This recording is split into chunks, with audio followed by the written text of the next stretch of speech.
A little Walsh. Hmm. Can't hear me yet. Okay.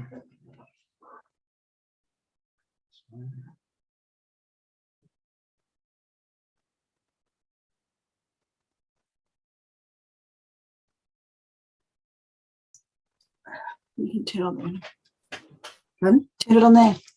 Where? Where the mouse is.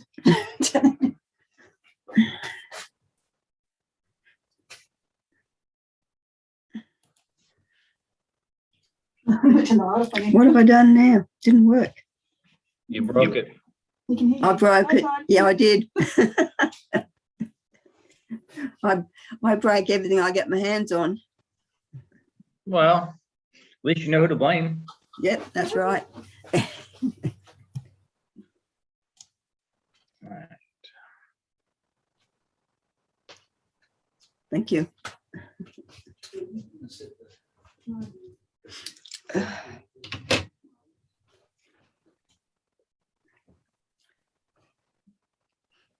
Let's see if that works in better. They put the dumb camera at the bottom of the computer, so it's hard to get the right angle for this thing. But soon enough, we'll be going to a screenshot anyway, so it's all right. Hi, Patricia. Hi, Jen. How are you? Well, I went on to the Zoom one. It wouldn't do anything. So then I went down to the YouTube one, but then I ended up on Zoom. Whatever works. Right. Yeah.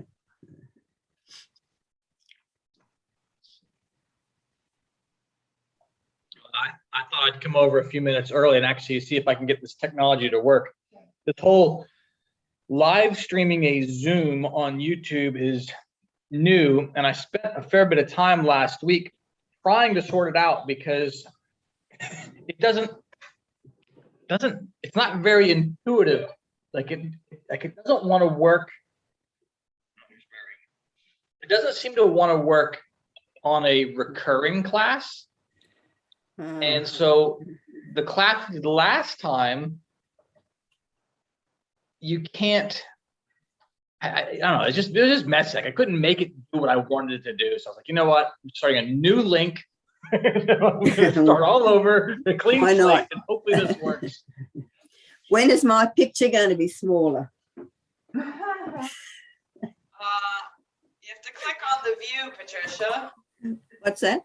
You have to click on view and you can do it. I mean, I don't know your machine specifically, but top Yeah. right would be view, and then there might be a gallery view. That way you could see everybody. Oh, maybe it'll get smaller the more people come on. Well, that's probably true, actually. I didn't even put any makeup on. Oh dear. Couldn't tell. Cameras, Yeah, these cameras are cameras messed fuzzy. it up anyway. Hi, Mary. Hello.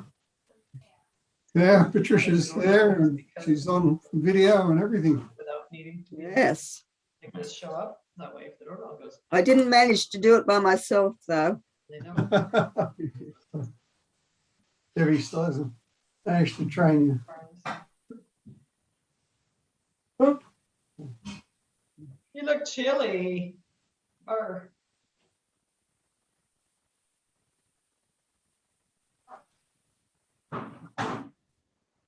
Laura's coming, she says. Mhm.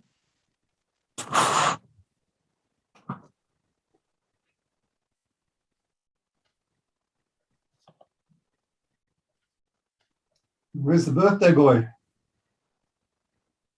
Oh, Owen, right. Owen's birthday. He's probably partying it up. Yeah. Ralph had his birthday last week, so he's not worried. Hi, Ralph. Still hungover from it, probably.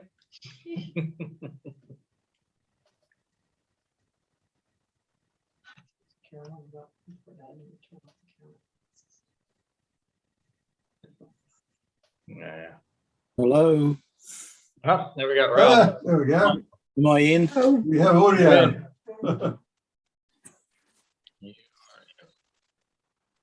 Got it. Here I come. hi, Laurie. Hello. Hello. Getting my tea. Oh, Might need the heater. Yeah, it's gotten chilly. Just like Moringa. Hey, we even turned on the house before we came over here. Just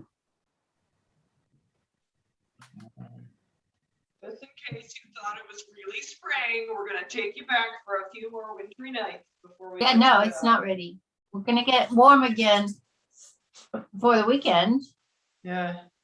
I mean, the day was nice today, but these dropping down at night's a little bit too chilly. How old is Owen? About 82? 80, no. 73, 72. Murray, Bye-bye. how old is Owen? Oh, Alan's 73. You were right the first time. Yeah. He's catching up to Ralph. You don't care, do you, Ralph? No, I don't care. I'm glad he's not 82 though. Yeah, exactly. Where's that come from? Well, I knew he was younger than Kay, and so I know how old she is. So it was a bit of a guess. Well, we won't tell them what you guessed. Yeah. No, he hasn't turned up. All right, so He must be having a real good birthday party. yeah, that's fine. John Talbot's trying to get into our room here, into our meeting, and I've hit admit several times, but it doesn't seem to actually take. Well, I think the border's closed, isn't it? I think he's in New South Wales. Oh, okay. Warren Bateman. That's funny, Ralph. No, well, we got somebody on YouTube. It's well, it's either John, maybe it's Cliff. Oh, no, David Moffat got the YouTube stream going. Yeah.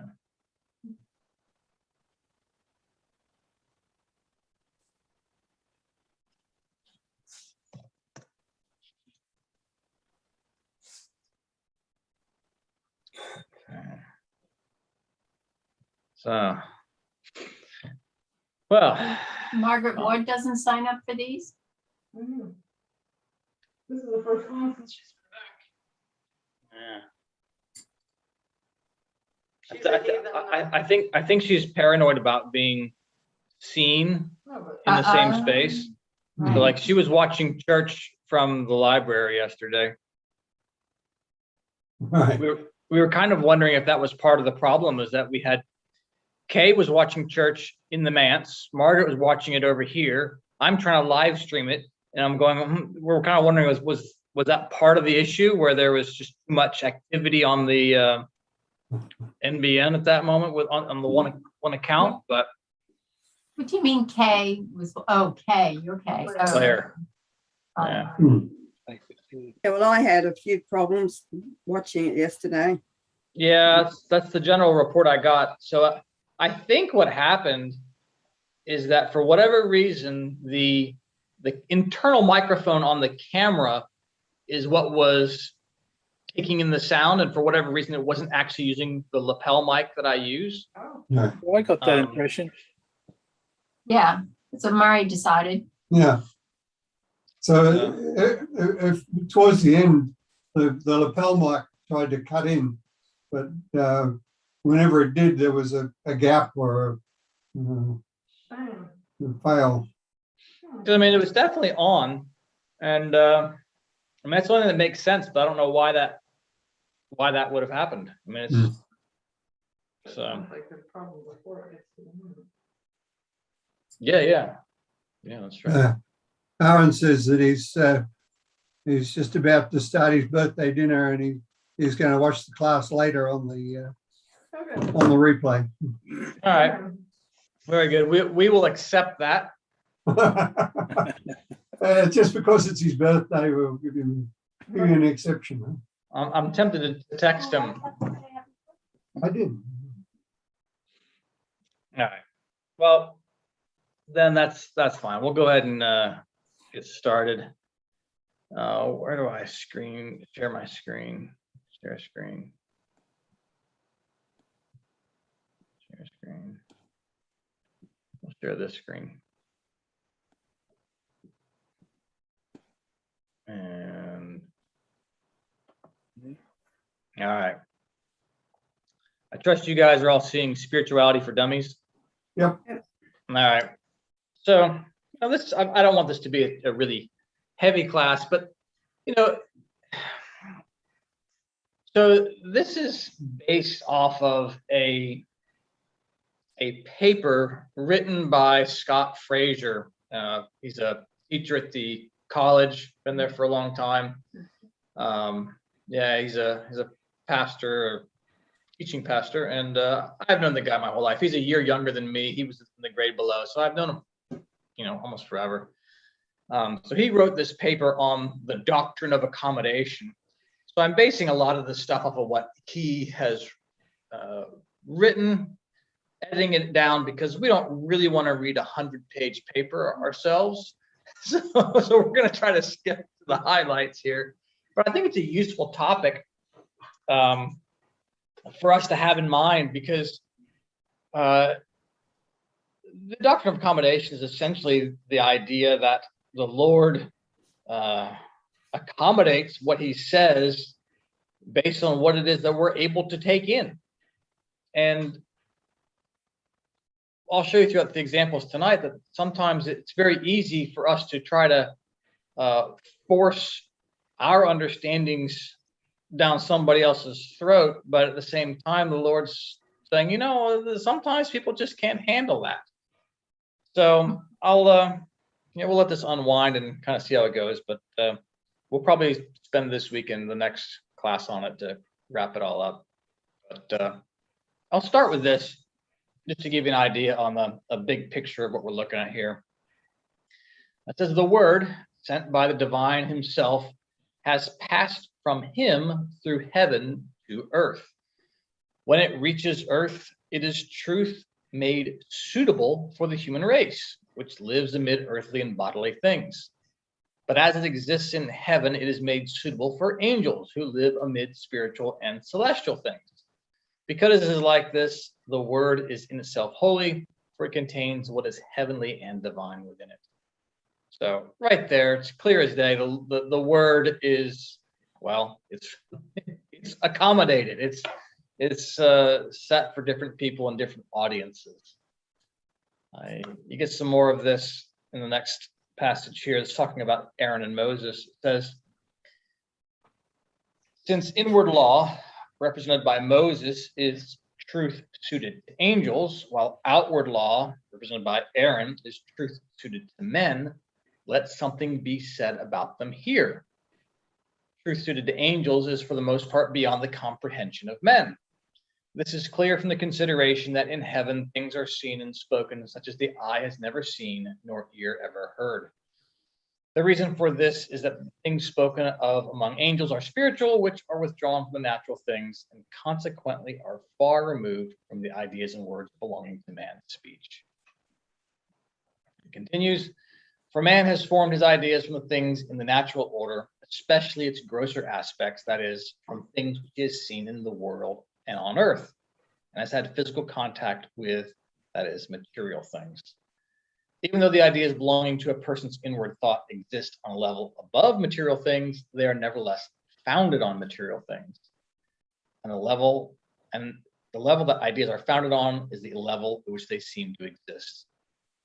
That is the level on which a person perceives the things he thinks about. So, the main point I take out of this is, in this previous slide, he's saying, there are things in the spiritual realm you've never seen, you've never heard, you've never even thought of. And I always find the idea of, there are colors out there that don't exist in this realm. I find that perplexing. What do you mean there's a color that I can't think of? It's just like, I've always found that very strange. But I intellectually know it, but he's saying that, because you base even all your thinking based on things you've seen, you're limited. You're limited. Your thoughts can only go so far because it's based on here, which is why I can't think of a color that I haven't seen before. And so he's saying, all your inward thinking is based on this world. So the word from the Lord has to be based on this world, because that's all we can base our thinking on. We can't handle the angelic wisdom because our brains just don't comprehend it. And that's also something that I sometimes struggle with, is how is it there's something that I can't comprehend, right? You know, it's just tell me, just tell me, I'll understand. But then I remember my university level calculus classes and the teacher showing me all this complex mathematics that I just didn't comprehend. And so I go, well, all right, I guess that's possible. I guess. So, you know, and you know, you see this kind of idea in near-death experiences. People will say, yeah, I died and I experienced heaven and I saw all these realms and oh, it was amazing how I had all this knowledge, but now that I'm back here, I can't tell you. It's beyond me. I can't reclaim that and regurgitate it. The best I can give you is this. And I think it's probably equivalent to like trying to explain to somebody a dream you had, right? There's just things are different in a dream state that it's hard to reconvene or reconvey back here. So I think the Lord's telling us that the spiritual realm is like that. And so the word has to be done the way it is so that we can get it. That's the basic principle here. Right. As always, feel free to comment at will. I can handle it. So what we're looking at here is, well, the word in the literal sense. And it's basically, I think we all have this basic idea that it's the gateway to the spiritual meaning, right? Or it's the gateway to these angelic teachings. So you need the literal sense to have access to the higher sense. And one of the things you'll see throughout the slides is that the purpose of accommodation is conjunction. If the Lord can put the concepts into language that we can understand, then we can conjoin with him and connect with heaven and the angels and the Lord himself. But if he's just speaking over our heads, we can't have that relationship, that conjunction, because we have no idea what he's on about. So it can be kind of frustrating in a sense to say, because we want to say, just tell us the truth, just tell us, give it to us straight. But if he gives it to us straight, we won't be able to understand it. So we have this, the word, which frankly can be clunky at times. But what the writings say, it says, in ultimates, so like texts, revelations are made and answers given. So he's like, conjunction happens here, instructions happen here. These are the primary functions of the literal sense. And let me move you guys over. What I want you to, keep coming back to this, is that this idea that no harm is done when somebody understands the sense of the letter in one way and another in another way. I mean, it drives me a little crazy at times to read that, because, what are we doing here? Like, what is the core thing of the new church? What do we have to offer that they can't get somewhere else? The internal sense, right? That's what we have, and that's why I do the YouTube videos, because they can't get that stuff elsewhere. They can go to get food drives and charitable events and things like that. They can go to the Salvation Army if that's what they're on about. They can't get literal internal sense stuff, and yet here it is. You want to understand the literal sense differently? It's no big deal. It's good. It's kind of like our evangelization. Come join the new church because you'll go to heaven. And you can go to heaven if you go to any other church, religion, or whatever else.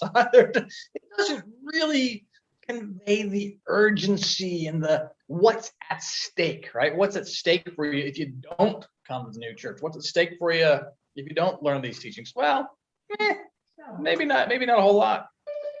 No. Somebody's trying to enter the room. Oh, it's John Talbot again. He's trying hard. So there we go. So yeah, it's difficult. And so the picture here is Adam and Eve being cast out of the garden. You have the flaming sword going back and forth. And that's the image of, you can interpret the word one way or another, and it's not a problem. It's because the internal sense is protected.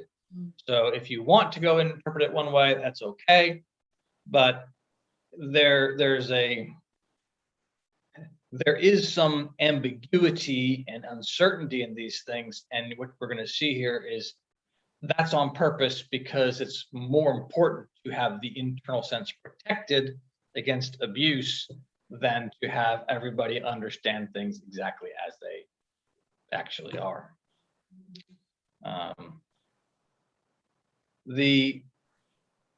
What you'll see also that goes with this, though, is it's important to have doctrine. So like, you have to understand the literal sense properly. You have to have some sort of a guide, and that's the doctrine. So a systematic understanding. So we'll talk about that more too. But there is a problem, though, if you don't understand the word in the right way.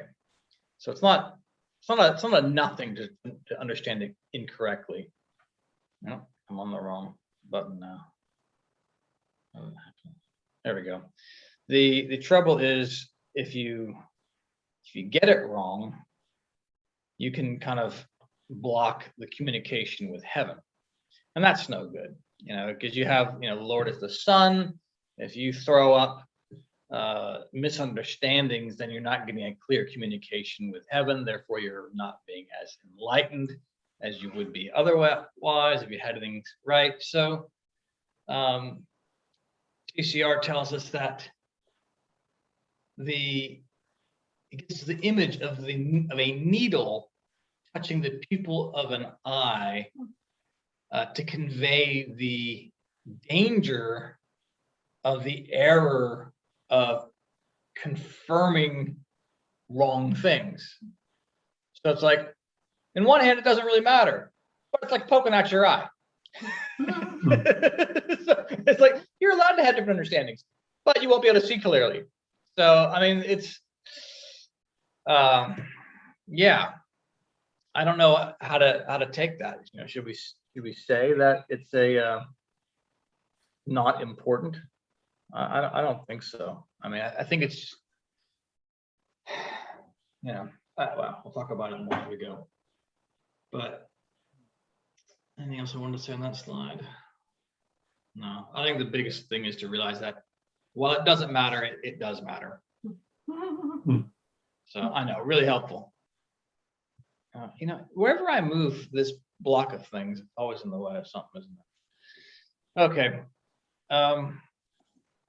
So the image we get in Scripture is clouds, and clouds are what is this protection or this accommodation from the Lord himself. So the Lord speaks to the children of Israel in a cloud. He leads them with a pillar of cloud. When Jesus says he's going to come back, he's going to come in a clouds of great glory. So while there's dangers to understanding the word correctly, because if you learn it correctly, you can profane it, basically. The Lord gives us these clouds so that we can handle it, and so that protects from people getting these deeper meanings. So the cloud is a representation of the literal sense, which seems obscured, right? It seems obscured. But the voice coming from the cloud is supposed to let us know that it is a revelation that's hidden within the cloud. So I was trying to think about how many times do we see clouds in Scripture, and it actually happens more than you'd perhaps realize. And it's all along this idea that, you just can't handle, you can't handle everything that's going to be thrown at you. And so the Lord obscures it, just like we have clouds here that obscure the sun because it's too much, right? How many people go out in the summer days and, in the sunscreen because they can't handle everything that the sun has to give them. Oh, but on a cloudy day, it sure doesn't. I'll tell you what, it's a lot nicer to play cricket on a cloudy day than not. So yes, the word is definitely accommodated to us so that we can handle it. Another image of this we get, though, is the white horse in the book of Revelation. And this perhaps is the inspiration we can see. These two quotes say basically the same thing. That last line, it's like, oh, no one sees it except for whom the Lord reveals it to. And I think it's important that that quote is there in a few different places, because it kind of adds to the credibility. It's not just a one-off statement. The more it's there, the more credibility you put towards it. So I guess what you take away is two people who actually want to know the internal sense, they'll get it. The Lord will reveal it to them. But to those who aren't really after it, he won't reveal it. And so in the book of Revelation, it says, the white horse having a name written, which no one knew but he himself. Nobody knows that name, and it's an allusion to the idea that nobody knows the internal sense except for those who the Lord chooses to reveal it to. So, yeah, how about that? Didn't know that one, did you? At what point does he reveal it? If you want to know the internal sense, would he reveal it right away? Would he have studied it and wanted it for a while? I think he can figure that out based on the individual. I mean, it's. How do you know if you're getting that internal sense? If you're at our church, that's how you know. So I feel like it's, we've seen people over the years who come to church and they don't stick around because for whatever reason that internal stuff doesn't work for them. They don't want that. And we're going to see how this goes with people who are more disposed towards a literal view of things. The key is that the internal sense, bottom line, is just more protected. And I think the idea is that because while there are dangers in confirming the literal sense,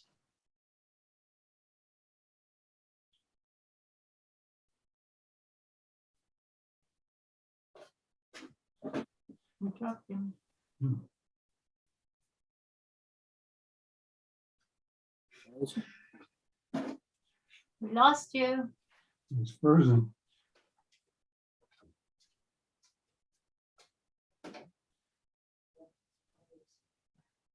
Ralph's still there. Yeah. Yes. Fisher walked out. I can Oh, see John. everybody but Todd. John's there, but Todd's Todd's frozen. frozen. Wow. Yeah, Well, they're Jen so did- cold. Oh, he's dropped it entirely. See you later, Todd. Hi, John. Hello. Oh, John's there. Oh, He's she's back. back. You haven't froze Yeah. yourself. No, we can't hear you. can you hear me now? Yes. Yeah. Yes. All right. Yeah, I said internet connection is unstable, and then all of a sudden it looked like the whole thing crashed. Yeah, you crashed. We didn't. Ah, good. Well, I'm glad you didn't crash. All right, I'll have to share that again. Turn that back on. Yeah, let's see if our live stream's still streaming. Seems to be going. All right. So put that back up. So anyway, as I was saying, the internal sense is basically, it's more protected because there's more at stake, right? If you stuff that up and you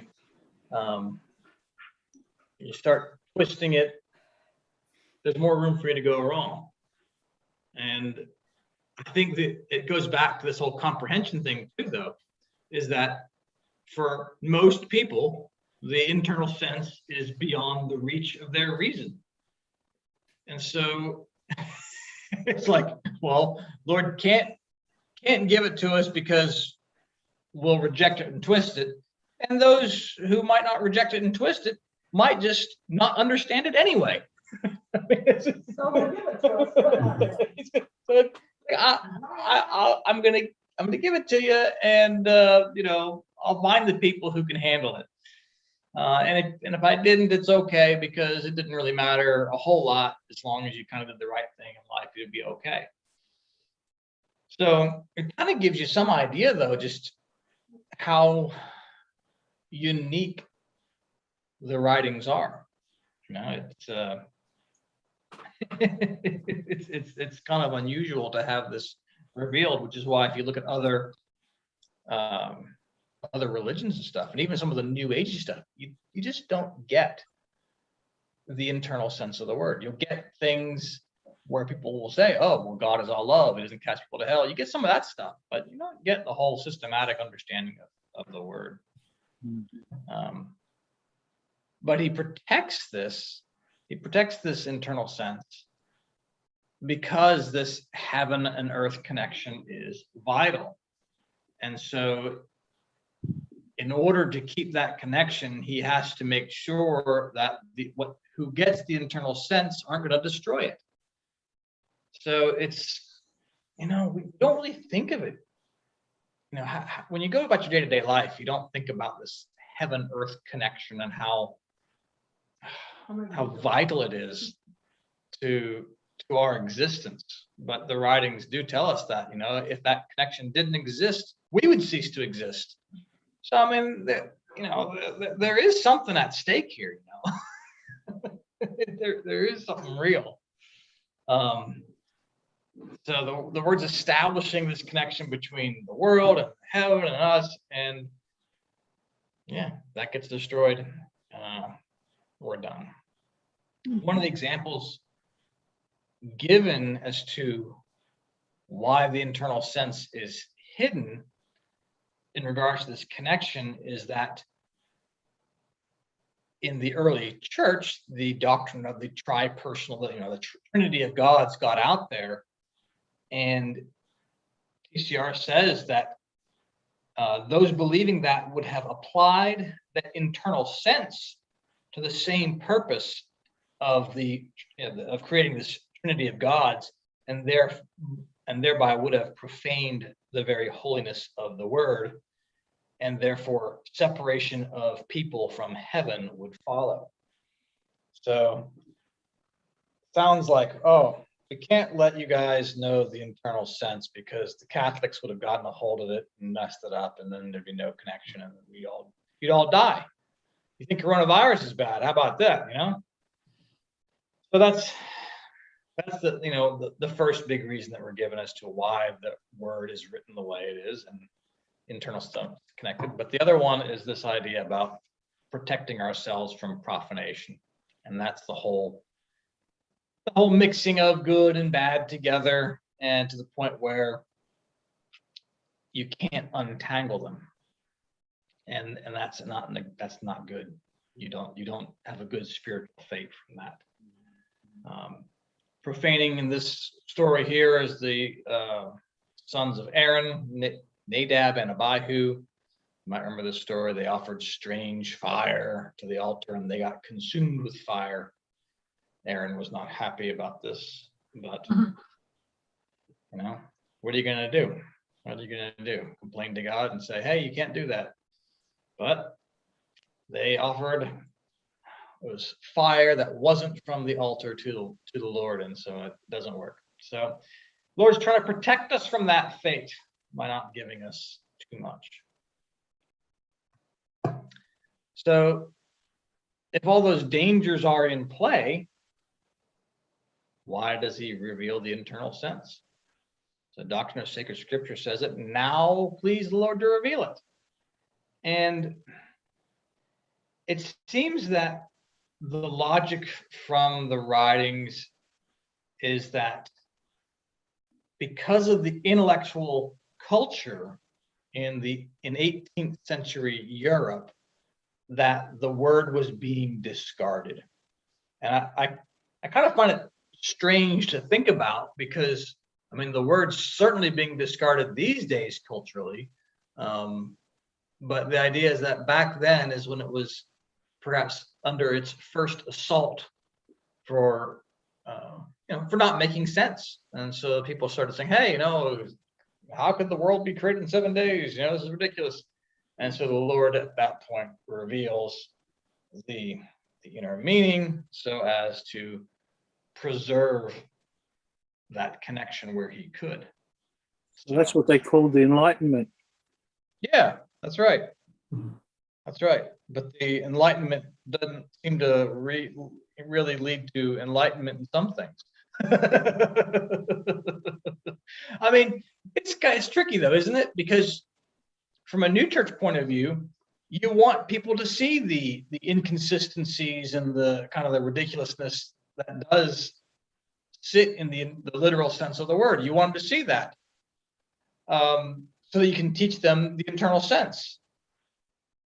But that's not usually how it goes. They see the inconsistencies and throw the whole thing out. I mean, I can't tell you how many YouTube comments I get of people saying, "Oh, why should we take the word seriously? This is all rubbish. Look at what this says here." And it's like, well, that's why I'm doing these videos, buddy, is to make sense of these crazy things. So, yeah. I alluded to this earlier about this idea that no one comes into the spiritual sense of the word by means of correspondences unless he is first in genuine truths from doctrine.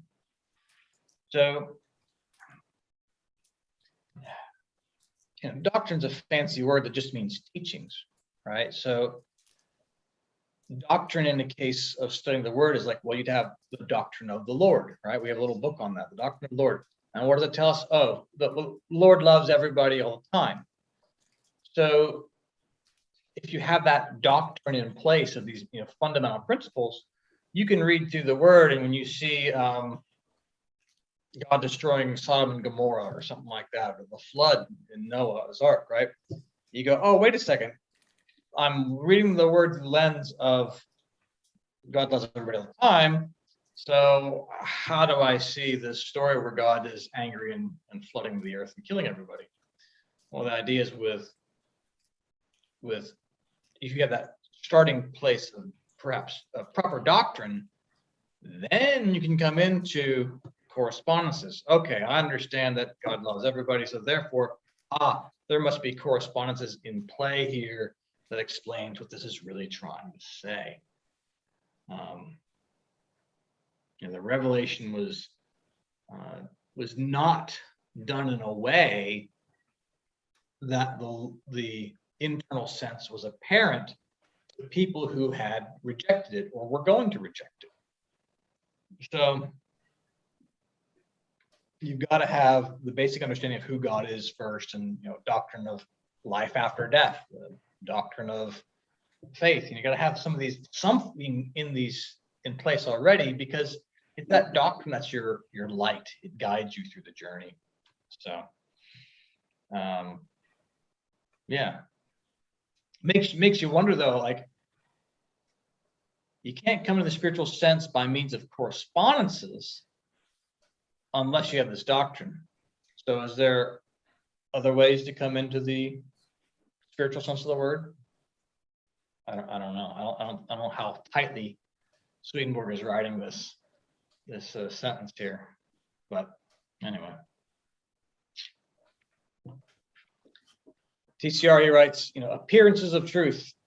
These are called appearances of truth, many of which are adapted to the understanding of the simple. do not raise their thoughts above such things as they see before their eyes.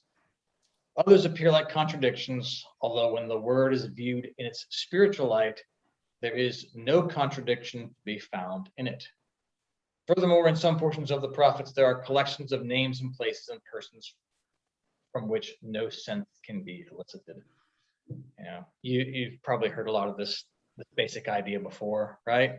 When you see a long genealogy, you're scratching your head going, I know there's an internal sense of this somewhere, but I have no idea what it is.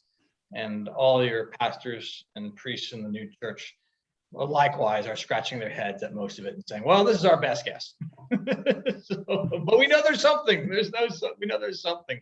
It appears like a contradiction. It appears like there's nothing there, but there's something there. These are appearances of truth. Which no sense can be. Yeah, right. You just sometimes don't quite get it. But that's comforting though that it says right there, from which no sense can be elicited. So like, okay, well, I can't figure this out.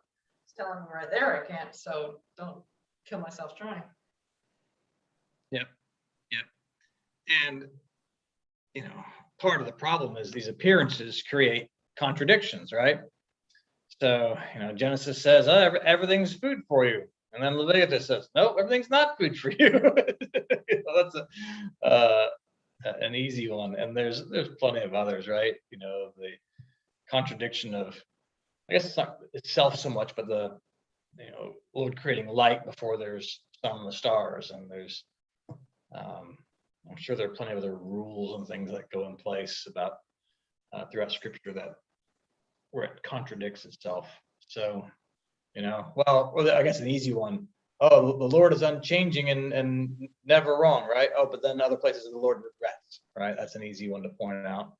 The Lord is kind and full of compassion, never angers. Oh, well, wait a second. He still seems like he was angry in some other places. So there are these contradictions, which are appearances.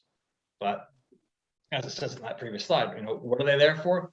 They're adapted to the understanding of the simple. That second line there. So I mean, it's, you know, I hate to say it, but there are some people who just aren't gonna get it.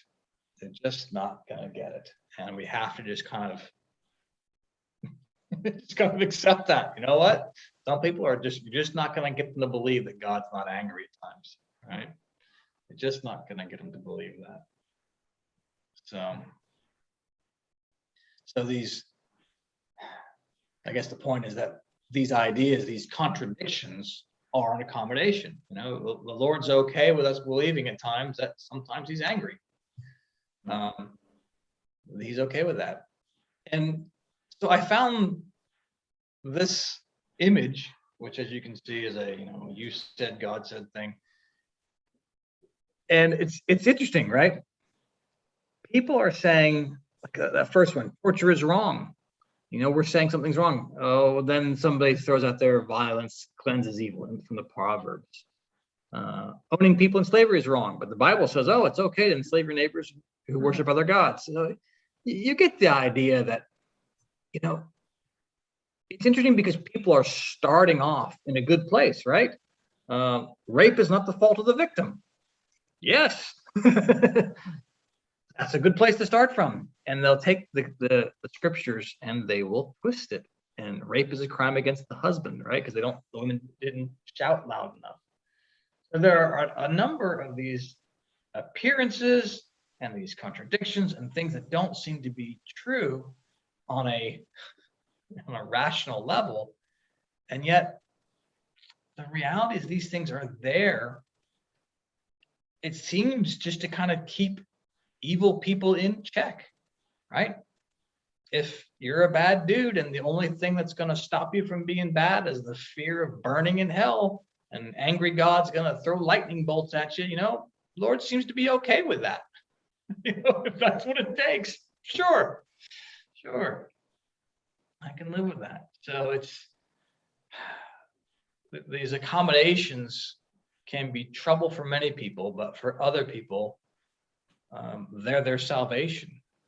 And it goes back to this idea of the Lord would rather bring some devils into milder hells than move good people into higher heavens. It's more important to get those devils up a little higher, which again is not how we normally think about things, I don't think. Let's see, what's the next one? Yeah, so, all right, yeah, this is my lowest common denominator slide. So that just the idea, that's how the word is written. It's written to the lowest common denominator. How can we get the most people to move somewhere? If they gotta believe God throws lightning bolts, so be it. So be it. There are worse things apparently. Here's an idea of, or an example of apparent contradictions. And it says they exist because they are accommodated to those who are also in worldly and even bodily lusts, such as the Israelites. The writings tell us elsewhere that if it was a different nation, different country that wrote the word, it would be different. But it was the way it was because of who the Jewish people were. So yeah, there is that. What else? So it's a Jewish Bible. Yeah. Would you call the Kempton translation a Christian Bible? Or is there a Christian? I guess there's not. It's a Jewish Bible. Yeah, well, I mean, the Old Testament is Jewish. The New Testament there's a lot more on the surface in the New Testament. It's a lot more plainly spoken and a lot less hidden. But I think that's an example of the Lord slowly revealing things, but it's also an example of how the Old Testament, you have people who are hard of heart, right? Swedenborg says that the Jewish people were a representation of a church, not an actual church. In the New Testament, there's an actual church. So, yeah. But I like this image on this picture here, is it a contradiction or just a truth? Or that the truth is just below the surface and we haven't seen it yet? I mean, I don't know who this Robert Clifton Robinson is, but I like the idea that he's promoting there.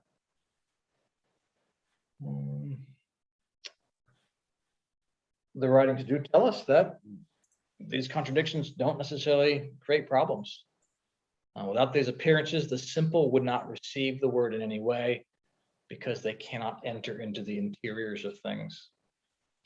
And these appearances are also a matter of delight for the simple audience. That's Scott's words. As anyone who has taught 10-year-olds in the Old Testament can see, this is how the dual uses of conjunction and instruction are accomplished by the appearances of truth in the word. For it is through delight and pleasantness that the simple or sensuous appropriate things of the word to themselves. I mean, I appreciate Scott's comment about 10-year-olds because I think about, the kids we've had in our life, Zach and Liam, Dylan, Matthew, all these kids, whenever they, would cause trouble around, it was easy to, scowl and, talk sternly and, make them feel like I was all upset about something. Behave, you guys. throw some Old Testament lightning and thunder around a little bit to get their attention. Because sometimes that's what you need, but it's not that. I've had this conversation with Zach as he gets older. I said, look, it's not that I'm actually all that upset. I just need you to make you think that I'm upset so you'll stop doing what it is you're doing. And the Lord apparently does that to us too. Sometimes you need to think I'm mad at you, but we can still have the conjunction. So that's the main thing.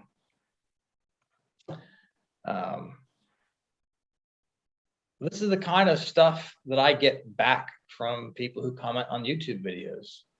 They'll say, oh, number 2 in particular, God cannot lie. Oh, there's not an internal meeting because God would not lie to us. That story, that Noah's Ark people were, drowned and died because, God wouldn't lie to us.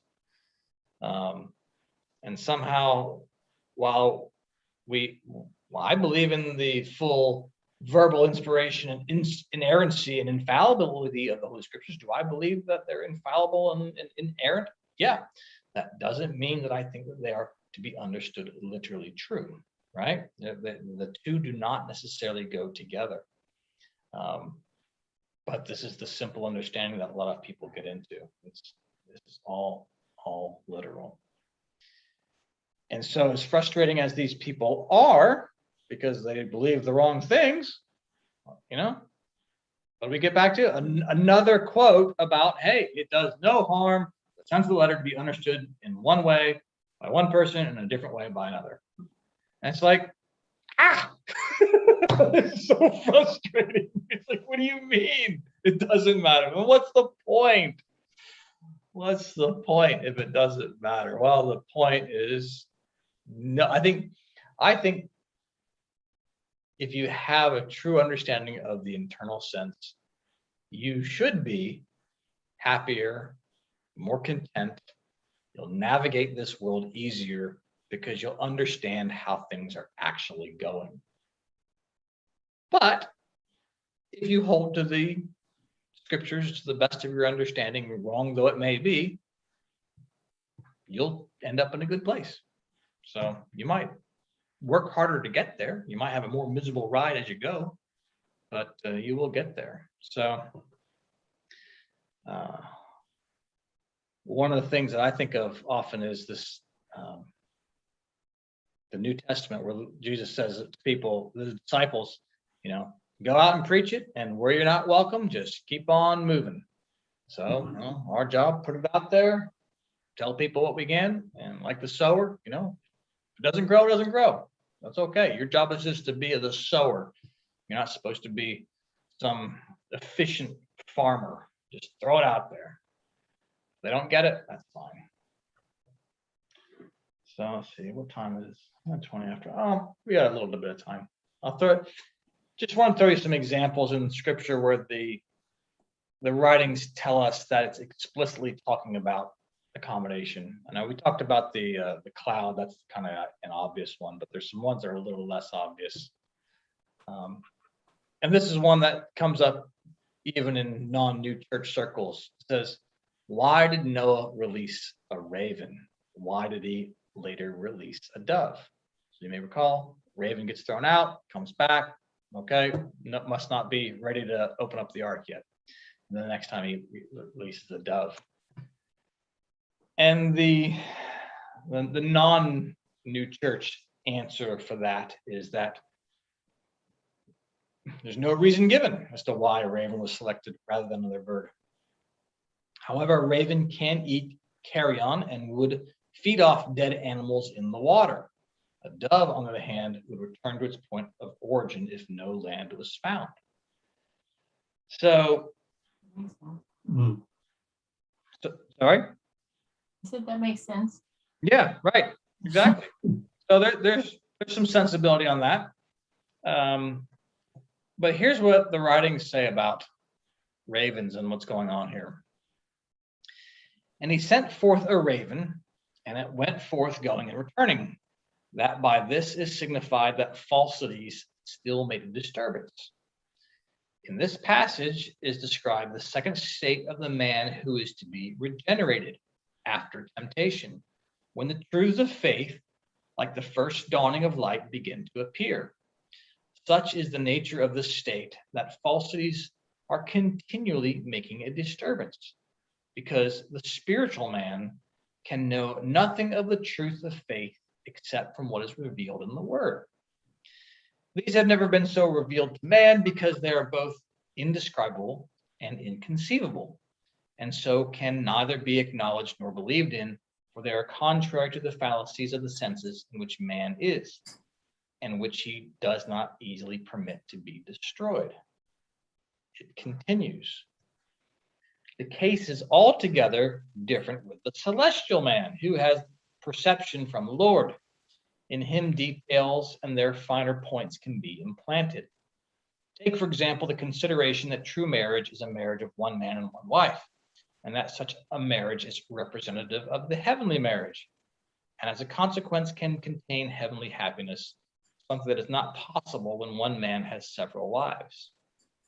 The spiritual man who knows of this from the word of the Lord gives his assent to it, and so acquires a conscience which dictates that being married to several wives is a sin. But beyond this, his knowledge does not go. The celestial man, however, perceives thousands of details which so confirm the point that the thought of marriage with several wives makes him shudder. When the spiritual man's knowledge amounts to simply a general view of things, and his conscience is formed from that general view, and when the general statements of the word are adapted to the illusions of the senses, it is clear that countless falsities which cannot be dispersed will attach themselves and worm their way in. Those falsities are meant here by the raven that went out, going back and forth. So, a lot of reading there. I think what you're trying to take away is that the spiritual person just doesn't get it all. They don't get all the intricacies that happen with goodness and truth. The spiritual person just has a general sense of, oh yeah, this is right, this is wrong. So he learns from the word, he learns from a revealed text in a way in which he can understand, and in a way, and he learns from the word stuff that is accommodated, adapted to our illusions of the senses, to the way we see the world with our senses. So the raven, it's about falsities that get into our minds because we don't have perception of how things actually are. We just have perceptions of how we think things are. So if the word's not accommodated to how we see how the world really is, then the person who's a quote spiritual man won't learn anything, right? Because all they understand is what they see and what they touch and what they hear. So the word has to be accommodated to them, or else they don't get anything. So in terms of the literal sense, Noah decides to release the raven. And had he not possessed a raven, he couldn't have been able to open the ark. So just trying to get the idea here is that this is showing how divine revelation is accommodated to our senses. And it's a state if we're in that state, we just can't avoid falsities. There's just no way we're not going to get some things wrong. And I find it, I keep coming back to this, feels a little bizarro to kind of teach this, but because in the new church, it seems like we focus so much on trying to get things exactly right. I mean, how many conversations have I had over the years of, well, does it mean this or does it mean that? We got to get it exactly right. There's a lot of effort. Well, did we get the correspondence right? Are we doing the Holy Supper right? Are we doing this right? Are we doing this right? It's just like, oh my gosh, there's a lot of, trying to get it exactly right efforts in a lot of different areas. Women in the clergy. Should we have women in the clergy or not? Well, we got to get it exactly right. All these kind of issues where we fight on these things. But there's a fair bit to say that, you don't actually have to get it exactly right because, well, through your own fallen state, there's no way to not have falsities introduced into it. So it's a tough place to operate in. I'll just do another quick example. We'll wrap this up. Another example of it is Joseph coming out before Pharaoh. And so this is when he's interpreted the dreams to Pharaoh, and he comes out and he's being made charge of the whole thing. And basically the internal sense of this is the idea that the Lord is going to be born on earth. He's going to come out. That's the phrase the writings focus on. Come out, going out, something, however you want to translate it. But it's an example of the Lord accommodating to us. He says, I know you won't get me in my true divine essence. It'll blow you away. So I'm going to come and show up as a human because you can comprehend that. I'm going to be, a little baby boy. I'm going to grow up and you're going to see me die on the cross. You understand those kind of things. And the writings tell us that is a clear example of accommodation. And that's what this Joseph and Pharaoh interaction is about. Oh, right. The pillar of cloud. We talked about that a little bit already. Same kind of idea. The Lord talks to the children of Israel in the pillar of cloud because, well, he hadn't have his human form yet. So he has to come in the cloud to obscure the divine presence. We get the same thing with Moses, right? You can't see me face to face without dying. And so we got to have the cloud, right? We got to have that cloud because you can't handle it. And I think the main idea or the main illustration you get here is, well, let's say you want to go to the sun, right? Put yourself in a spaceship and fly to the sun. Now, how close can you get before it's too much, right? It's a lot. We have an atmosphere in this world that protects us from those kind of things. So, here we go. Stop share. Put the camera back on. So anyway, that's the stuff I wanted to show you tonight, and get you an idea that. Sorry. So anyway, that's the idea is to show you that accommodation exists. It's there for a reason, and sometimes we have to realize that it's not necessarily there for us. It's accommodated so that people who have a very simple understanding can find their way through the scriptures and have some sort of a connection that's within their comprehension. So That sounds like it's for us.